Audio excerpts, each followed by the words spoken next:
misaligned incentives of the fiat monetary system are literally costing your life. This is the biggest topic of our time, by far. It's the biggest civil rights movement. It's the biggest issue, equity, justice we could possibly have right now. We've talked about before many times, slavery right now. 30 million people is the number that is thought to be people in slavery right now, is more than any time in human history combined. We are in that world right now. And we are enslaving ourselves. 8 billion people enslaving themselves right now currently because of economic choices they are making. Every person can choose right now. Money is a psychological engine. We talk about this all the time as well. Noam Bowerley talks about this a lot. Bitcoiners talk about this a lot in general. Money is psychological. Money is what we choose it to be. It could be paper clips, could be wampum shells, could be dollars, could be fiat currencies, could be gold, could be Bitcoin, right? It's what people choose it to be. Right now, people are choosing their money or their currency to be fiat currencies. The only problem is it's not money. Money has to be a store of value. You can choose to transact in something. You can choose for something to be a currency, but it can't be a money unless it's a store of value, immediate exchange, and a unit of account. And it has to be mainly a store of value. Fiat currencies aren't that. So we are choosing to enslave ourselves. We've also written on our blog, the link in the bio as well, the description here, to the Substack, to our Substack, where we've written about the bondage of slavery. The root word of bondage is bond market, enslaving yourself, actually enslaving yourself, guaranteeing future taxation of yourself and your children because you choose every single morning to think and believe the government that fiat currencies are money when they aren't. They're there and only there to rob you of your wealth, silently, stealthily, slowly, the frog in the boiling pot, over time, stealing your time and energy through inflation, through government printing of currency. That is it. Period. End of story. Now, what you're going to read here, what I'm going to read here is going to alarm you, possibly. Many people here, maybe if you're new here, it's going to alarm you. People that have been here for a while are not going to alarm you, probably. But I want to read this. Again, we go through our blog as well, and I want to read these into existence as well, so we have them in both versions. So, in a world driven by financial incentives, it's crucial for modern man to understand the intricate connections between our monetary system and industries that at first glance might seem unrelated. And this is about misalignment of incentives. This is so important to understand as a citizen, an American citizen, a Western society citizen, a global citizen. You have to understand this, because this is how the system works, against you or for you, and it's working against you in this fiat system. As we unpack this complex web of interest, it becomes evident how our current fiat-based monetary system can incentivize certain industries to thrive on chaos, war, sickness, and death. Yes, the fiat world we live in incentivizes and thrives on chaos, war, sickness, and death. We have talked ad nauseum how a broken monetary system, a broken money system, perpetuates these trends. When you lay this all out together, things start to come into focus. It becomes clear how all this chaos seems to be at our doorstep and actions we must take to then confront and succeed it. The list we provide here is a wake-up call to some, shock to others, and confirms others' suspicions. Number 1, weapons manufacturers. The arms industry benefits from conflicts as governments with failing currencies resort to war to stimulate their economies, also boost morale. War becomes a means of profit as more weapons are produced and sold. Simple. Now, as you go through this list, ask yourself, is this promoting equity, fairness, justice, inclusion? That's it. That's the frame I want you to go through this with. Number 2, private military contractors, with governments and corporations seeking outsourced military operations. Private military contractors seize opportunities in times of war and geopolitical instability to maximize their gains. Simple as that. Could be mercenaries, could be private military contractors, or could be weapons manufacturers, contractors in that sense as well. The revolving doors we've seen between Raytheon, Boeing, Northrop Grumman, Lockheed Martin, and then in cabinet positions, and vice versa, and back into the defense, the defense Secretary of Defense, and then back into a private military contractor company. Like, are you kidding me? Are you serious?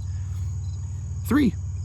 We know this all too well over the last few years, right? Most Americans and people around the world got a wake-up call to this, to no end. This was one of the biggest wake-up calls to all people everywhere. The pharmaceutical and medical companies. sickness and suffering can lead to increased demand for pharmaceutical products and medical services, boosting revenue for these industries. Wow. Really, who would have thought? Who truly would have thought?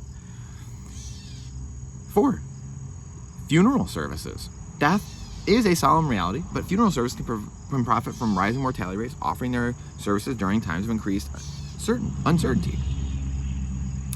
And I know stories of people being taken advantage of in the last few years because of this process, what was happening, and people that were passing away, and unexpected passings, things like that, or people not being able to see their loved ones, or whatever it may be.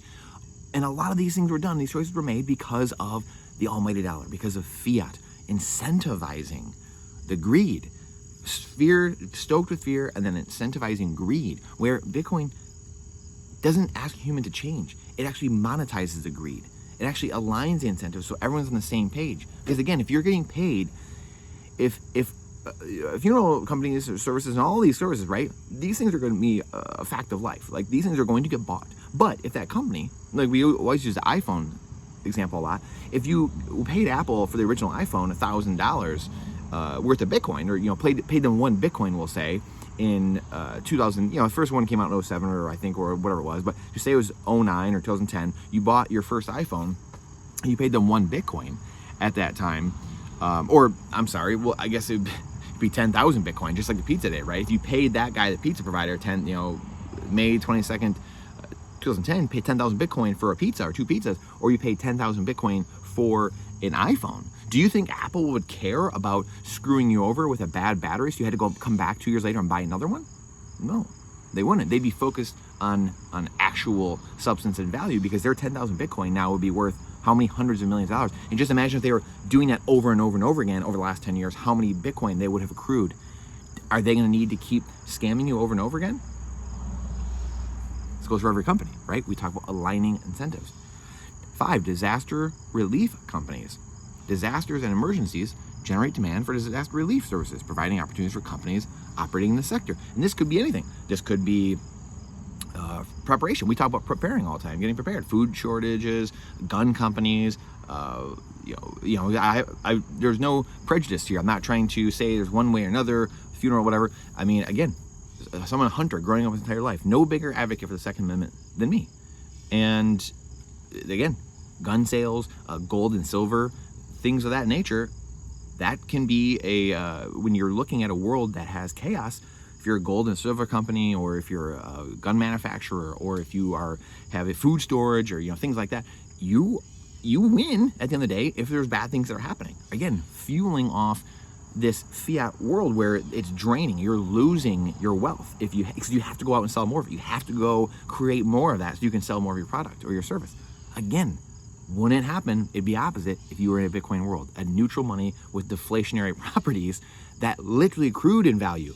Your 1 Bitcoin went from 1 cent to $100 to $1 million to $100 million over 10, 50, 100 years. Do you need to go do things that don't align with the incentives of your brethren, of your peers? No, you can go focus on providing actual value. You can go provide, you're going to work on your passion, your calling, go spend time with family, nurture the next generation, build them up to be the best people that they can be to provide for society, whatever it is.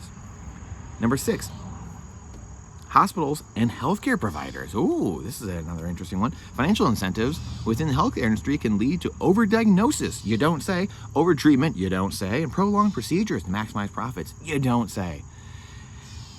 Pretty apparent. I mean, this one is pretty dang apparent. I don't even think we need to explain this. Nothing more to be said. Number 7, life settlement companies. This is, again, something that I learned of just somewhat in the recent, time period, in the last handful of years, studying life insurance and things like that, and learning incentive structures, health insurance and stuff like that.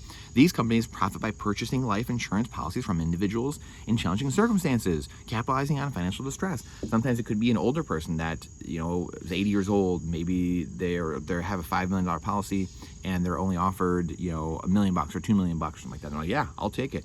And then that company is waiting on that person to die. And the faster they die, the more payout they get from that policy, and the less it's eaten away. Again, how are we incentivizing things? What's the alignment here? Number 8, media and news outlets. Sensationalism and the coverage of chaos and crisis can drive higher viewer engagement, you don't say, leading to increased advertising revenue for media companies.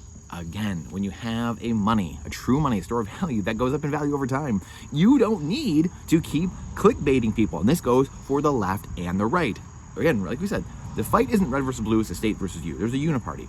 And both sides, the political parties are a uniparty, and then even the media companies. Like, there are many people, many people that I respect in media that are, patriots, constitutionalists, things like that. And there's people that, could be the Alex Joneses, could be the Bill Mahers, doesn't matter, Russell Brands, Joe Rogans, people from all over the spectrum, the Young Turks, it doesn't matter. Like, it doesn't matter where you are in the spectrum, it doesn't matter. The Blaze Media, Glenn Beck, all these companies are incentivized. Yahoo News, right? It doesn't matter how captured you are, how free you are, it doesn't matter. But you are all slave to the clickbait, to the viewer engagement, to that model, the advertiser model, etc. You are subject to that, and that is a massive problem on both sides of the aisle. Number 9, psychological services and counseling. Mental health challenges may lead to increased demand for psychological services, which can be driven by distressing situations. And again, we've seen this a lot, and we'll talk about more of this in the future as we go forward. The Frankfurt School, what the communists were wanting to do, these people 100 years ago and 150 years ago that wanted psychologists to rule the world. These people that, you can only do things, or things can only happen if a psychologist signs off on it. This was like one of their gateway drugs to manipulating society. Much more on that to come forward in the future. But of course, you'd want to destroy people mentally, physically, their health, everything, spiritually. In that way, they now have programs where they can off themselves in Canada, like MAID. And you're destroying young kids and their mental acumen. And now they're depressed. They're taking more pills, which benefits pharma. And now they need more psychological services. This is clown world. We live in clown world. And this is all emanating from the destruction of money. An inflationary monetary system. One, losing God as well. Number 1, of course. There's no bigger thing than that, right? It's humbling yourself, kneeling before something way bigger than you. Much bigger than any of us can ever be combined. We're a small little speck of sand in this vast universe. To think that we're the end all be all and we are the God, you got another thing coming. We got another thing. We're building our own Tower of Babel, which again, another video and another blog about the Tower of Babel we're building again in the future here. Number 10, security and surveillance industries. In a climate of uncertainty, the security industry thrives as governments and organizations invest in surveillance technologies and solutions. And again, I kind of mentioned this earlier with preppers and things like that. And again, someone who talks about preparedness, getting prepared and getting on the right side of disasters, man-made, whether it's directed energy weapons or it's natural, right? The Canadian fires have been going on all summer, the Maui fires, things like that. Doesn't matter who's doing what, be prepared. We need to be prepared. So again, if people are aligning and you don't change Bitcoin, Bitcoin changes you, and everyone starts aligning incentives and becoming different people, and we have a different money, again, a lot of these things start to melt away. Profiteering chaos. The common thread among these industries, as we've talked about a lot of this, is that our current monetary system, built on fiat currency, incentivizes growth at any cost. As governments print more currency, the value of it erodes, prompting businesses and individuals to seek more profits and compensate for this loss. This drives industries to capitalize on unfortunate situations that generate revenue, further perpetuating cycles of chaos and instability. This is obviously massive. This is massive. Hi, Daddy. What's up, buddy? I'm good. I'm doing a video right now. Oh. Yeah, you're okay. It's good to see you, man. I'll be done in a minute. Love you, buddy. Hey, that's what happens. We want our little ones to be around, right? We want them to be with us and hear us and see what we're doing, right? This is for them at the end of the day. So just a little sneak peek into the world here. You can go play. This drives... Yeah, what's up, buddy? Why is there something for you? Well, that's just for adults. Those big hedge clippers, just for adults, not kids. Why? I'm gonna finish this video, okay? I'll come and play with you in a minute. This drives industries to capitalize on the unfortunate situations and perpetuating a cycle of chaos and instability. Now imagine a paradigm shift, though. Enter Bitcoin, a neutral digital currency with deflationary properties that work to realign incentives and break this cycle. In a Bitcoin-based world, the game changes. With a capped supply and an inherent deflationary nature, Bitcoin prevents value erosion over time. This means that companies are no longer forced to constantly churn out more products or services just to thrive and survive. the erosion of their earnings. In a Bitcoin world, companies can focus on innovation, quality, and true value creation. Bitcoin's deflationary mechanism captures the productivity gains as these gains are redistributed to companies and individuals alike instead of held at the very top, like in an inflationary system. Companies that provide genuine value will naturally prosper, and individuals will witness their wealth. Good job, buddy.